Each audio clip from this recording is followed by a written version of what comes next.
Good morning, everybody, and welcome to the August 4th edition of the Tucson Mortgage Weekly. I'm Todd Abelson. Thank you very much for tuning in for 2 minutes. Okay, first of all, big news. Let's take a look at last week. Well, earlier in the week, GDP, gross domestic product, was reported at annualized rate of 4%, which is really actually kind of like a pretty hot number, especially considering that we were negative in Q1 and they were expecting a 3.2% growth number annualized for Q2. That alone would have been a big number, but to hit 4%, man, oh man, that kind of caught everybody by surprise.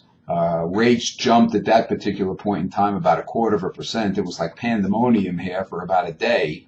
And then what ended up happening is stocks turned around and crashed the next day. You may remember Argentina basically defaulted on their debt, and the world kind of sort of went nuts. Finally, the job report came out on Friday, and it was kind of, as they call, a Goldilocks number. It was not too hot, it was not too cold, it was just right. And bonds recovered and came back down the same 0.25% they were up. Stock market had the worst week in 2 years. Rates kind of were like an airplane that hit an air pocket. Except they went up and then they went down, and they ended up kind of exactly where they came from. So we've got a little bit of a reprieve on that. And here we are on Monday morning now, all kind of shaken and stirred.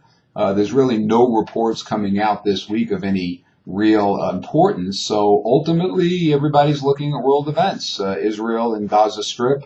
There's some reports saying that Israel is saying victory and they're pulling out because they've blown up enough of the tunnels and they're going. There's still obviously a lot of fighting going on in the meantime, and that's clearly bad. Ukraine, there's discussions about Putin just basically sending in troops, not even trying to disguise them anymore, just sending Russian troops in over the border. So who knows what the heck's going to go on. So realistically, this week is going to be all eyes on world events. As a side note, I was looking at a statistic this morning, and you know what they say, there's good statistics, there's good news, bad news, and then there's statistics.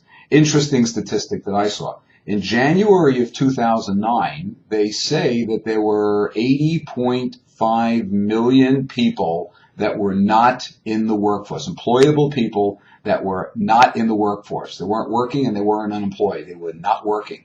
Well, number came out in July of 2014, and 92 million people are not in the workforce, which means in the past 5 years, 12 million more people are sitting on the sidelines. So you can take that unemployment number of 6.1% and trash it because it's pretty much a meaningless number. Anyway, remember to check out the blog site. There's some recent postings I have, the big three of what's going on in the mortgage market, changes in the USDA program, very important changes in Fannie Mae. Don't forget to check them out on the market news at TucsonMortgages.com. I'm Todd Abelson. Make it a profitable week. Bye-bye.